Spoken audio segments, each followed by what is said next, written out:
Bonjour à tous et bienvenue dans cette nouvelle vidéo d'analyse on-chain sur la chaîne YouTube de Cryptos Research. J'espère que vous allez bien. Je suis le prof Chen et aujourd'hui, comme à notre habitude, on va plonger dans les données on-chain pour essayer de saisir certaines dynamiques de réseau, certaines dynamiques de marché sur différentes crypto-monnaies. Aujourd'hui, on va s'intéresser au réseau Ethereum et à son token l'Ether. ETH. ETH qui prend du temps à se démarquer du reste de l'écosystème, notamment à cause de son prix qui stagne énormément en ce moment. Donc aujourd'hui, on va s'intéresser à la performance relative de l'Ether, notamment par rapport au Bitcoin. On va s'intéresser aussi à la performance de différents indices qui composent l'écosystème et l'économie sur le réseau Ethereum pour voir qu'est-ce que l'activité nous dit de ce point de vue-là. Et ensuite, on va s'intéresser à certaines dynamiques de l'offre et notamment de la variation de l'offre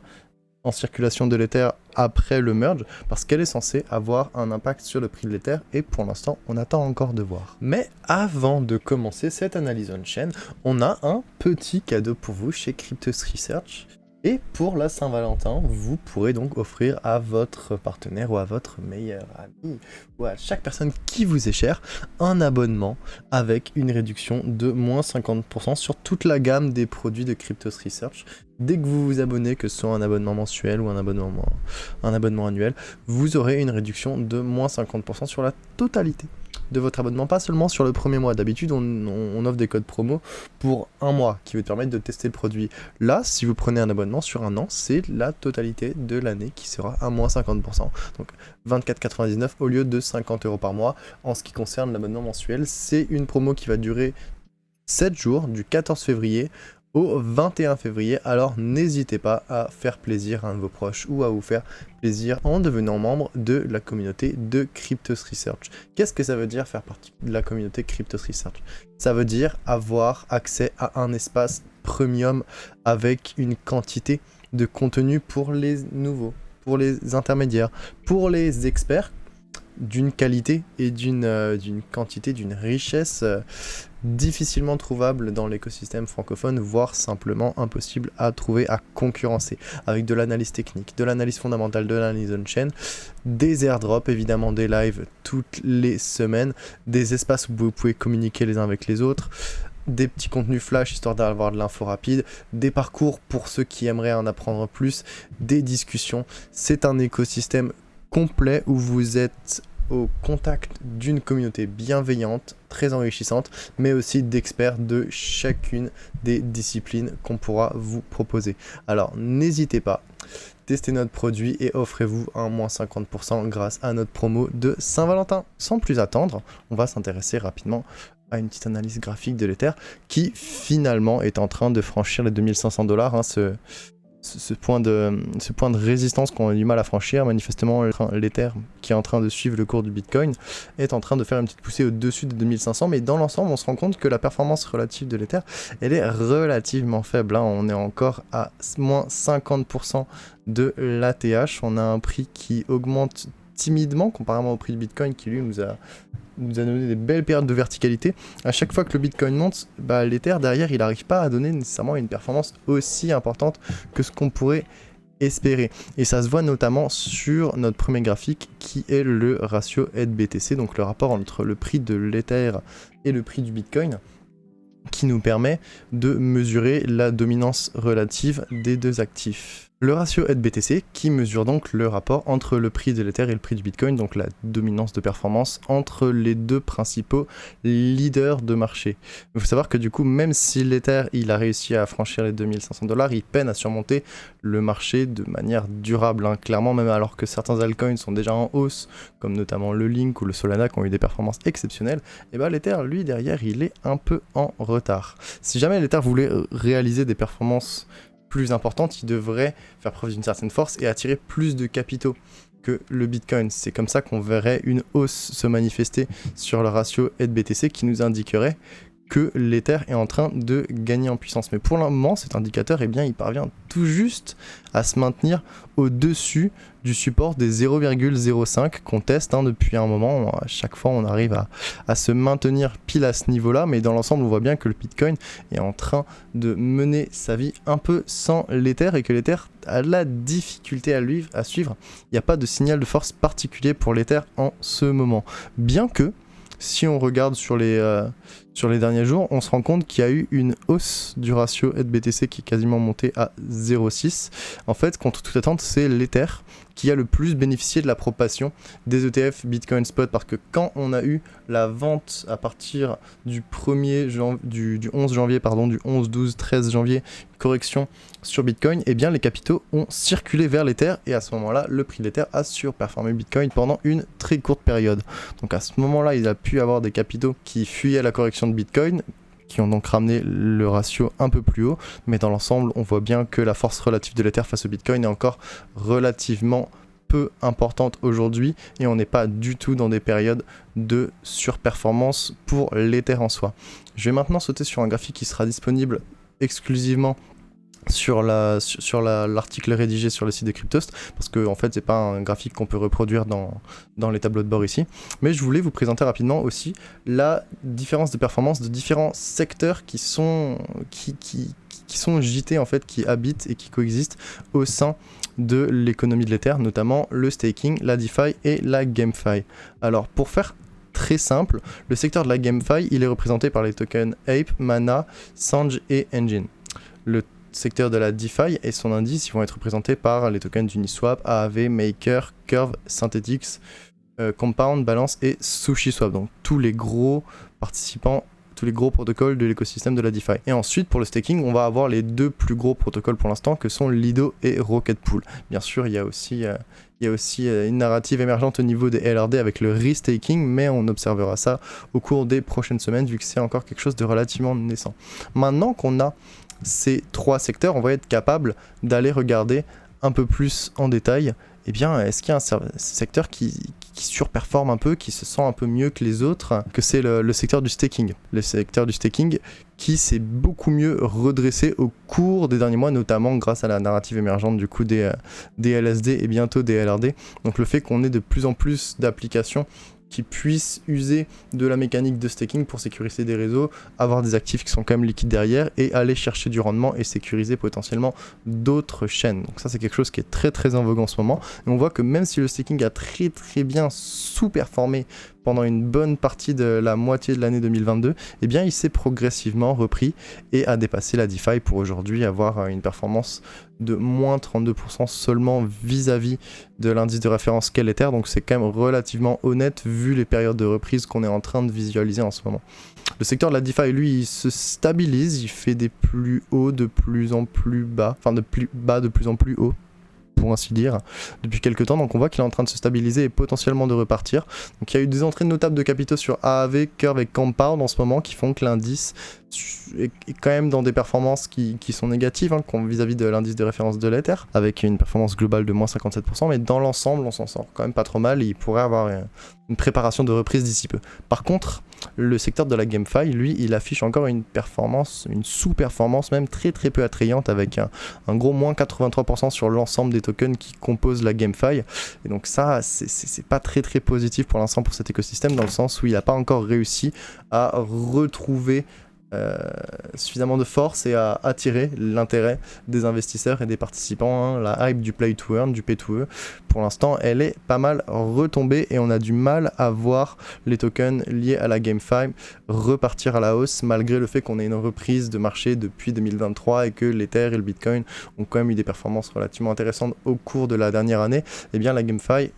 pour l'instant, c'est pas encore tout à fait ça. On pourra suivre l'évolution de la performance de ces tokens au cours des prochaines analyses, au cours des prochains mois, parce que je pense qu'avec le bull run qui arrive et les entrées de liquidité des curieux, des nouveaux investisseurs, on devrait avoir quand même des performances qui devraient être plus intéressantes d'ici les prochains mois, si jamais la GameFi intéresse encore quelqu'un, parce que la DeFi est un écosystème qui est installé depuis longtemps, avec des applications relativement pérennes. Le staking,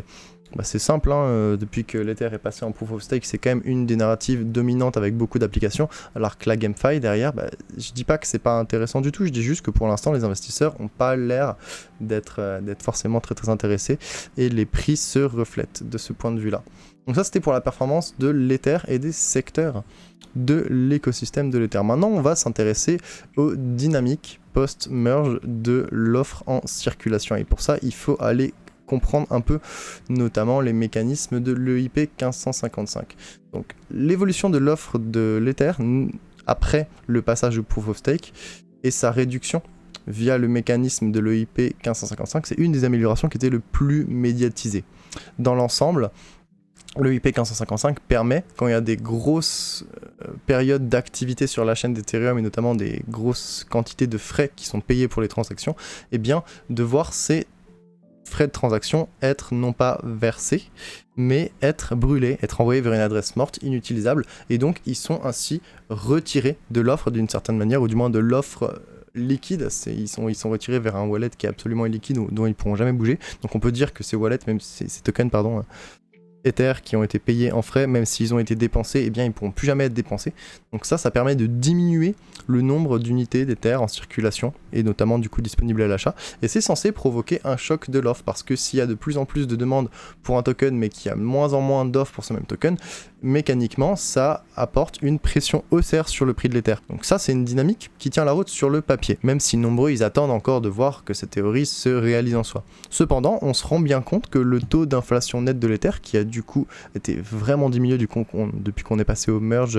au niveau de septembre, eh bien il a quand même un comportement qui est très très inverse proportionnellement parlant à celui des frais, c'est-à-dire que si vous prenez cette charte et vous la mettez à l'envers, hop là vous remettez avec les pics vers le haut, et bien vous avez vraiment le graphique des frais payés journalièrement sur la chaîne d'Ethereum. Et dans l'ensemble, le taux d'inflation net de l'Ether actuellement, donc en bleu ici, par le bleu clair, plutôt le bleu foncé, eh bien il est vraiment inversement corrélé aux frais de transaction, et actuellement, eh bien il est en train de retrouver un taux d'inflation annuelle très faible, même d'ailleurs déflationniste, parce qu'on retrouve des valeurs négatives, et avec un pic actuellement qui s'est situé au niveau des moins 3,5 le 9 janvier, et qui oscille à peu près aux alentours des moins 1, moins 2 actuellement. Donc on voit bien que durant ces périodes, le taux d'inflation net devient négatif, il y a plus d'Ether qui sont détruits ou qui sont brûlés que d'Ether qui sont mis en circulation, et du coup ça a pour effet de faire chuter la variation nette de l'Ether.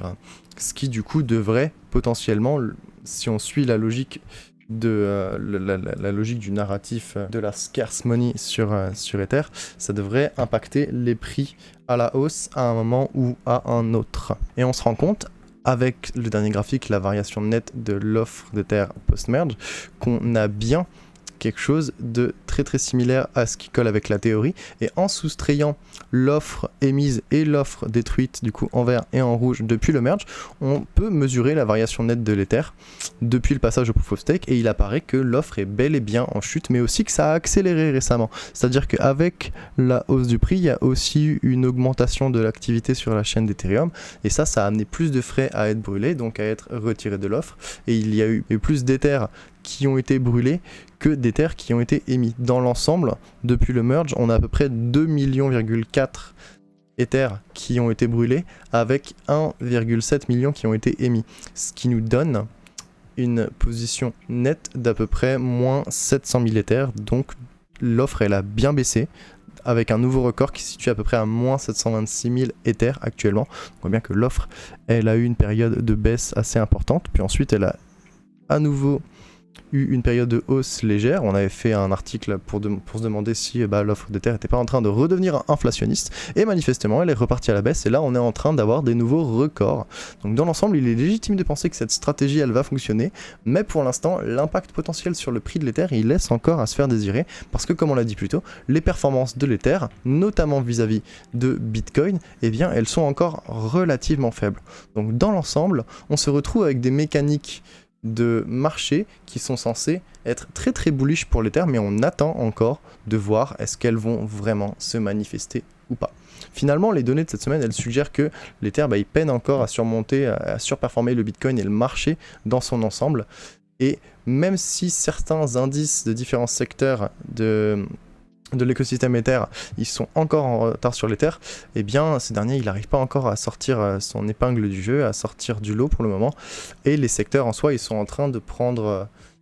leur temps pour se redresser, notamment le secteur du staking qui en ce moment est en train de faire une performance relativement intéressante. En dépit d'une action de prix relativement terne, l'offre de l'Ether, elle continue à chuter grâce au mécanisme d'extrusion d'effet de l'EIP 1559, ce qui réduit de plus en plus l'offre disponible à l'achat et à terme ce qui devrait avoir une pression haussière sur l'Ether. Nous essaierons de suivre cette dynamique au cours des prochains mois pour voir et pour jauger si cela a vraiment un impact sur le cours de l'Ether. Merci d'avoir suivi cette vidéo, j'espère que cette analyse vous aura plu, elle est un petit peu plus courte que d'habitude, mais je pense qu'il était pertinent de faire une mise à jour de la situation sur l'Ether, de parler un peu des mécaniques sous-jacentes du réseau, du marché, et de voir un peu comment les performances sont en ce moment. Donc j'espère peut-être que pour les investisseurs en Ether, son prix ira franchir de nouveaux sommets d'ici peu. En attendant, nous serons ici pour suivre ces mécaniques au fur et à mesure des prochaines analyses on-chain. Vous retrouvez bien sûr l'article écrit avec les annotations et les graphiques sur le site de Cryptost. Vous pouvez aussi retrouver le thread récapitulatif directement sur Twitter. Si jamais vous voulez avoir plus d'informations et vous voulez vous abonner à la chaîne de Cryptos Research, ça se passe directement ici, vous vous abonnez, vous activez la petite cloche pour ne rien louper aux prochaines vidéos d'analyse technique de Vincent Gann et aux prochaines vidéos d'analyse on-chain que j'édite moi-même. Donc tous les mardis midi, vous aurez une vidéo d'analyse technique et un jeudi sur deux, vous aurez une vidéo d'analyse on-chain. Et pour ceux qui voudraient aller encore plus loin, qui voudraient intégrer la communauté française la plus pertinente, la plus présente et la plus riche de contenu et d'accompagnement, je vous invite à nous rejoindre chez Cryptos Research. Vous avez même une super promo de Saint-Valentin qui va jusqu'à moins 50% de votre abonnement annuel. Ça va durer encore à peu près une semaine jusqu'au 21 février. Donc n'hésitez pas à aller tester notre produit en bénéficiant de cette promotion. Et si jamais vous avez quelques questions que ce soit, n'hésitez pas, ou même des commentaires, n'hésitez pas à les poster en commentaires de cette vidéo YouTube. Je lis les commentaires, c'est pas parce que je réponds pas souvent, voire jamais, que je ne lis pas vos commentaires. Je prends toujours en compte ce que vous avez à me dire du temps, que c'est constructif et que c'est bienveillant. J'espère que cette vidéo vous aura plu encore une fois et je vous souhaite une très bonne semaine. On se retrouve dans 2 semaines pour une nouvelle vidéo d'analyse on-chain. Allez, à bientôt.